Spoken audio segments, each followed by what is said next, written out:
bienvenidos a mi canal. Hoy vamos a resolver un examen. El examen es de Matemáticas aplicadas a las Ciencias Sociales 1 y 2. Es un examen que nos va a permitir obtener el título de bachillerato por libre. Es una prueba que solo es para mayores de 20 años. En este caso vamos a hacer la convocatoria de 2020 de la Comunidad Valenciana. Toma lápiz y papel y trabaja tomando apuntes, como si estuvieras en una clase presencial. No seas un alumno pasivo, como el espectador de una película, sino un alumno activo. Los conceptos que utilizaremos para resolver este examen son los siguientes. En primer lugar, problema de sistemas de ecuaciones con tres incógnitas. Cálculo de áreas mediante integrales, continuidad y derivabilidad, además de representación gráfica. Probabilidad y diagrama de árbol, estadística bidimensional y álgebra matricial. Y antes de comenzar este interesantísimo examen, os recuerdo que podéis suscribiros al canal y activar la campanita si queréis seguir recibiendo más vídeos como este. Y también os agradecería que le dejarais un like al vídeo, así me animaréis a seguir creando más contenido de este tipo. Y ahora, antes de comenzar, vuestra libreta y vuestro bolígrafo y vuestra calculadora, porque van a ser imprescindibles. Esto no se trata de ver un vídeo simplemente, es de que vosotros vayáis trabajando y comprobando las soluciones. Vamos allá. El ejercicio dice lo siguiente. En un contenedor hay 1.200 kilogramos de cítricos por valor de 1.860 euros. Calcula cuántos kilos hay de naranjas, cuyo precio es 1,2 euros el kilo, cuántos de mandarinas, cuyo precio es 2,6 euros el kilo, y cuántos de limones, cuyo precio es 0,8 euros el kilo. Si la suma de los kilos de naranja y de limón dobla los kilos de mandarinas. Vamos a resolver este ejercicio. En primer lugar, vamos a definir las incógnitas. X serán los kilos de naranjas, Y los kilos de mandarinas y Z los kilos de limones. Traducimos ahora del español al lenguaje algebraico para plantear el sistema de ecuaciones que nos permitirá resolver este problema.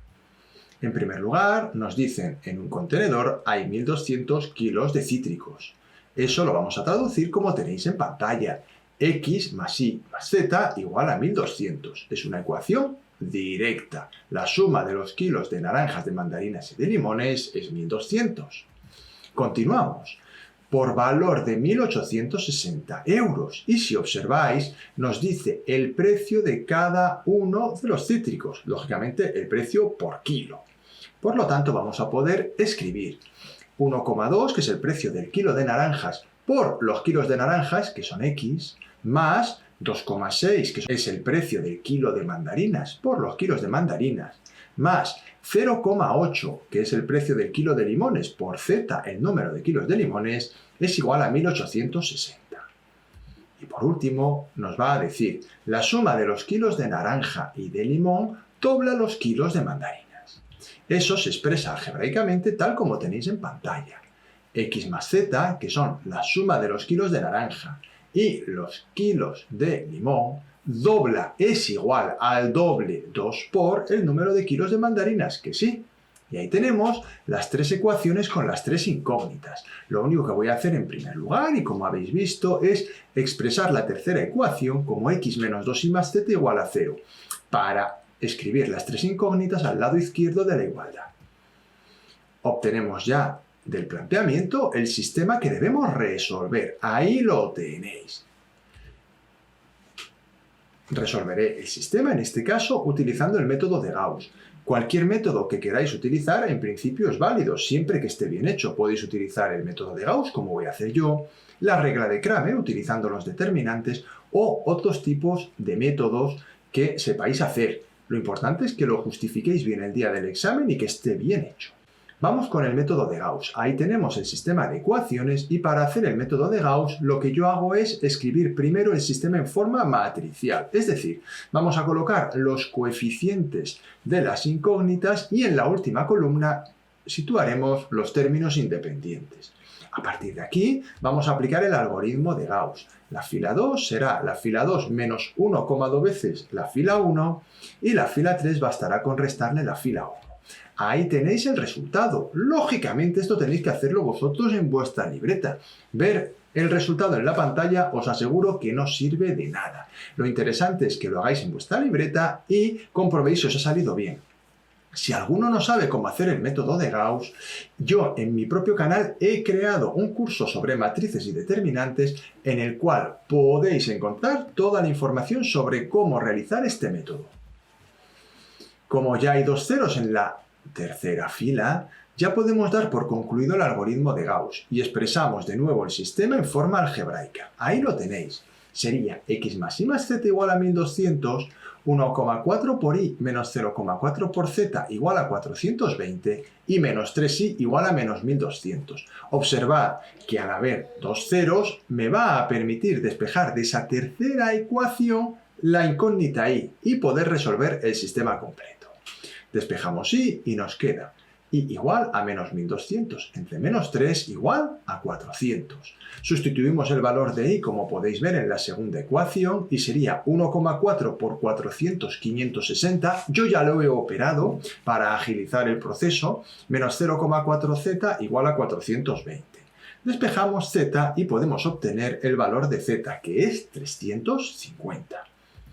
Por último, sustituimos el valor de 400 en la y y el de 350 en la z. Y despejamos x de la primera ecuación. Como podéis ver, obtenemos un resultado de 450. Y ya podemos contestar esta pregunta. En el contenedor hay 450 kilos de naranjas, 400 kilos de mandarinas y 350 kilos de limones. Esta última parte es muy importante escribirla. No basta con llegar a los resultados x, y z, sino que hay que escribir la solución. El enunciado dice lo siguiente. Dada la función f de x igual a 2x más 1 si x es menor que 1, menos x más 1 si x está comprendida entre 1 y 2, y x cuadrado menos 5 si x es mayor o igual que 2, nos piden una serie de apartados. El apartado A, que es el primero que vamos a hacer, es que debemos representar esta función a trozos. Vamos a responder este apartado y luego iremos viendo los otros. Puesto que la función es a trozos, basta con representar cada trozo, lógicamente en su dominio. Es decir, el trozo 2x menos 1, pues cuando la x es menor que 1, y así sucesivamente. Los dos primeros trozos son funciones lineales y el tercer trozo es una función cuadrática. Eso debéis observarlo antes de empezar a dibujar. ¿Por qué? Porque a la hora de representar gráficamente una función, no es lo mismo representar una función lineal que una función cuadrática. Las funciones lineales se representan dando valores. En cambio, la cuadrática se representa dando valores una vez hayamos calculado el vértice. En este caso, nos damos cuenta de que al no tener término en x, el vértice está en x igual a 0. Por lo tanto, al no pertenecer el vértice al dominio de esta función, x cuadrado menos 5, puesto que está definida para x mayor o igual que 2, bastará con representarla dando valores. Vamos a dar los valores. En primer lugar, y igual a 2x más 1, daremos valores más pequeños que el 1. En este caso vamos a dar el 0 y el 1.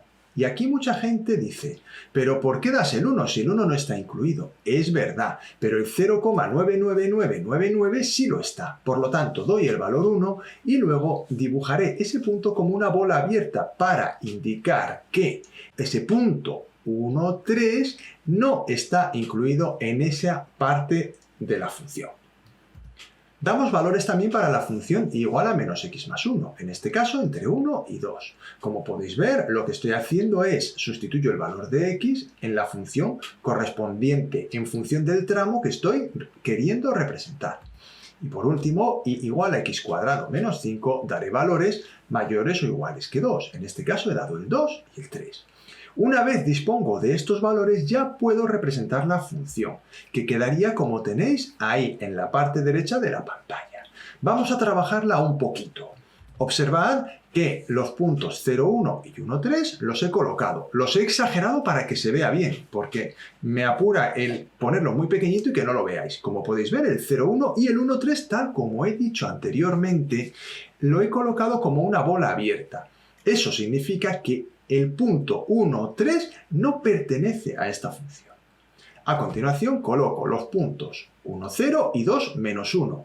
Y de nuevo el punto 2, menos 1, observad que no pertenece a ese tramo de la función, ya que el 2 no está incluido en la función.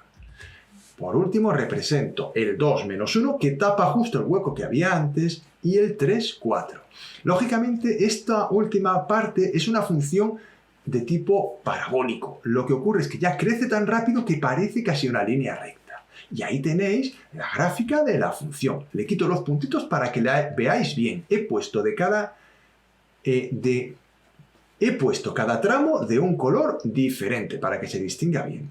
Espero que lo hayáis hecho en vuestra libreta, porque si no, esto en el examen se os puede complicar. Continuamos ahora con el apartado B. Calcula el área comprendida entre las rectas x igual a 2, x igual a 3, el eje x y la curva de la función. Como se puede ver en la gráfica, que aunque aquí no la tenéis en pantalla, ya la tenemos hecha de antes, y si hace falta ir hacia atrás en el vídeo y lo miráis, la función en el intervalo 2, 3 tiene un tramo negativo y otro tramo positivo. Y eso a la hora de calcular el área es muy importante, ya que en las zonas en las cuales la función está por debajo del eje x, el valor de la integral es negativa y nos podría hacer cometer el típico error de dar un resultado negativo para el área. O, como en este caso, si yo hago la integral directamente entre 2 y 3, no obtendré el resultado del área, ya que el área negativa se suma al área positiva del tramo donde la función es positiva y al restarse estas dos áreas me quedaría un valor erróneo. Por lo tanto, ¿qué debo hacer? Pues lo que pone en pantalla, se calcula el punto de corte con el eje x para obtener el punto donde la función cambia de signo. Igualamos a 0 la función x cuadrado menos 5 igual a 0 y al despejar, como podéis ver en pantalla, nos queda x igual a más menos raíz cuadrada de 5. En este caso, el valor utilizado para el cálculo del área será el valor positivo, raíz de 5, que es el valor que está comprendido entre 2 y 3, tal como podéis ver además en la gráfica. Puesto que la función cuadrática en ese intervalo tiene un tramo negativo entre 2 y raíz de 5, y es positiva entre raíz de 5 y 3, debemos hacer dos integrales. El resultado será la suma del valor absoluto de ambas integrales. Lógicamente, la primera integral entre 2 y raíz de 5 tendrá un resultado negativo y deberé hacer el valor absoluto. La otra es positiva, es decir, que haga o no haga el valor absoluto, no hay problema. Vamos allá. Ahí tenéis la primera de las integrales. Lo primero que debo hacer es calcular la integral de x cuadrado menos 5, que es inmediata. La integral de x cuadrado es x cubo partido 3 y la de menos 5 es menos 5x. Ahí tenéis en pantalla el resultado. Y ahora aplicaré la regla de Barrow, siendo los límites de integración 2 y raíz de 5. La regla de Barrow se aplica tal como tenéis en pantalla. Primero se sustituye en x el límite superior y luego se le resta el límite inferior sustituido en x. Ahí está en pantalla, esto lo metéis en la calculadora y obtenéis el resultado que hay en pantalla. 22 tercios menos 10 raíz de 5 partido 3, que aproximadamente es menos 0,12. ¿Veis? Un valor negativo, tal como habíamos dicho, ya que en ese tramo entre 2 y raíz cuadrada de 5, la función está circulando por debajo del eje x. Hacemos lo mismo ahora entre raíz cuadrada de 5 y 3. Como ya hemos hecho la integral, la ponemos y ahora sustituimos aplicando la regla de Barrow. Ahí tenéis en pantalla todas las operaciones. Pero no dejéis de hacerlos por vosotros mismos. Es muy importante para que ganéis seguridad a la hora de hacer estos ejercicios. Como digo siempre, verme a mí, esto no sirve para gran cosa. Lo importante es que vosotros trabajéis y yo os ayudo, enseñándoos cómo hacer los procesos y poniendo la solución para que podáis comprobar si lo habéis hecho bien. Sustituimos y obtenemos un valor para la integral de 10 raíz de 5 dividido entre 3 menos 6. Aproximadamente el valor es 1,45. Y ahora ya solo tengo que sumar las áreas. Como he dicho antes, se suma el valor absoluto del resultado de la primera integral más el valor absoluto del resultado de la segunda. Obviamente yo podría haber sumado 1,45 con 0,12 y obtener aproximadamente un valor de 1,57. Pero he querido hacerlo de forma precisa, que es además como debe hacerse, ya que nosotros vamos a obtener el valor exacto. Y para eso están los radicales, para obtener ese valor exacto. Hacemos la operación correspondiente. Y mucho cuidado aquí. Al hacer el valor absoluto de 22 tercios menos 10 raíz de 5 partido 3, como es un número negativo, debemos cambiar al aplicar el valor absoluto, el signo de los dos términos y nos quedará 10 raíz de 5 partido 3 menos 22 tercios. Hacemos la suma y nos va a quedar el resultado que tenéis ahí. 20 raíz de 5 partido 3 menos 40 tercios, que aproximadamente, tal como habíamos dicho antes, es 1,57. Y ponemos ahí el resultado, hacemos espacio y ahí lo tenéis. El área comprendida entre las rectas x igual a 2, x igual a 3 y el eje x y la curva de la función es 20 raíz de 5 partido 3 menos 40 tercios, aproximadamente 1,57 unidades de área. Vamos a rematar el ejercicio resolviendo los apartados C y D. ¿Es continua en x igual a 2 la función? ¿Es derivable? Justifica tu respuesta. Ahí tenéis la gráfica de la función. Ahora la voy a poner porque creo que nos va a ayudar a responder esta pregunta fácilmente. Ya que nos han pedido que representemos la gráfica, vamos a hacer un análisis gráfico. Se observa que en la gráfica hay un cambio brusco de pendiente en x igual a 2, lo que hace que x igual a 2 sea lo que llamamos un punto anguloso. También observamos que la función es continua, porque donde termina el segundo tramo comienza el tercero. También podríamos hacer el estudio de la continuidad y la derivabilidad de forma analítica, pero en este caso, puesto que ya hemos realizado la gráfica, considero que no es necesario hacerlo, ya que gráficamente podemos hacer el análisis. Y vamos ya a contestar. Observando la gráfica hecha en el primer apartado, podemos afirmar que la función es continua en x igual a 2, pero que no es derivable en x igual a 2. El ejercicio dice lo siguiente. En una empresa cerámica hay 3 líneas de producción que fabrican baldosas aptas y baldosas defectuosas. La primera línea fabrica un 3% de baldosas defectuosas y se hacen en ella la mitad de las baldosas de la empresa. La segunda línea realiza un 1% de baldosas defectuosas y fabrica la sexta parte de la producción. Mientras que la tercera línea fabrica un 98% de baldosas aptas y fabrica el resto de las baldosas. Si se tiene al azar una baldosa defectuosa, calcula la probabilidad de que haya sido fabricada en la segunda línea de producción. Vamos a resolver este ejercicio, que es un ejercicio, como veis, de probabilidad.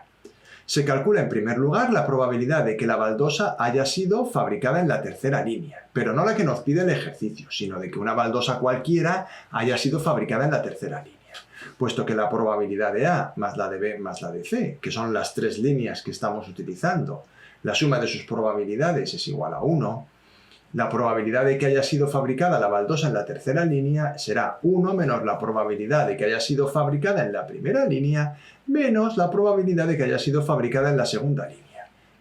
Es decir, 1 menos 1 medio menos 1 sexto. El resultado es 2 sextos, es decir, simplificando la fracción, 1 tercio.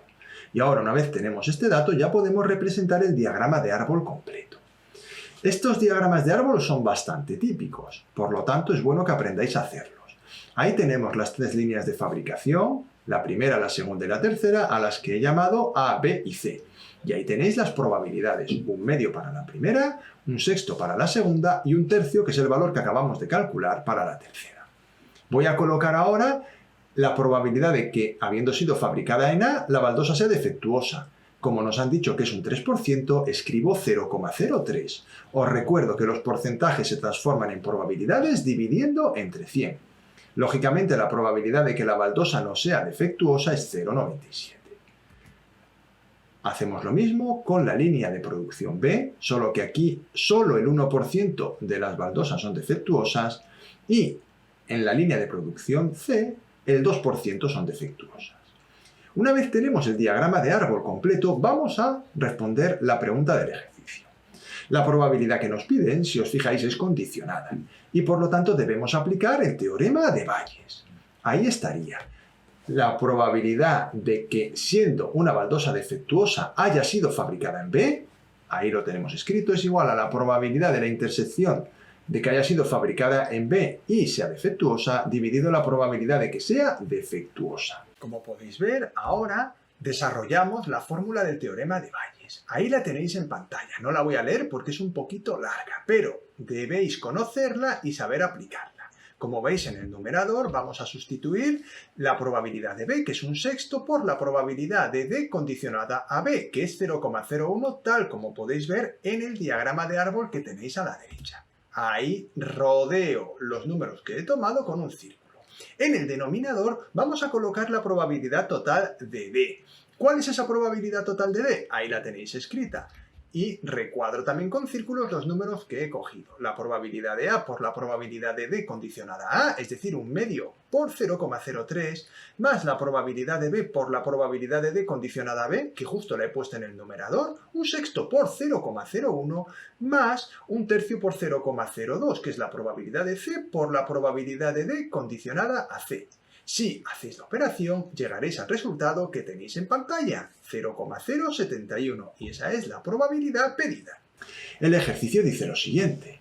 Tenemos la siguiente tabla que representa a 60 deportistas de la misma edad y relacionamos estatura, X en metros, y peso, Y en kilogramos. Ahí tenéis una tabla de contingencia y nos piden un montón de cosas. Nosotros vamos a ir de una en una. Apartado A. Calcula la distribución marginal de X. Lo que vamos a hacer es sumar todos los atletas que miden 1,70, que son 14, los que miden 1,80, que son 29, y los que miden 1,90, que son 17. Una vez hemos hecho eso, ya podemos escribir la distribución marginal de X tal como tenéis en pantalla. En el apartado B nos piden la media y la varianza de X. Lógicamente tenemos que hacer X por la frecuencia de X y X cuadrado por la frecuencia de X. Ahí está hecho. 1,70 por 14 da 23,8, 1,80 por 29, 52,2 y 1,90 por 17, 32,3. Para calcular la última columna se eleva al cuadrado la variable X y se multiplica por la frecuencia. 1,70 al cuadrado por 14 nos da 333,2 y así sucesivamente. Esto, lógicamente, tenéis que hacerlo vosotros en vuestra hoja. Verlo así parece muy fácil, pero tenéis que hacerlo para aseguraros de que lo entendéis. Y una vez hemos hecho las columnas, las sumamos y obtenemos los totales. 60 es el número de deportistas.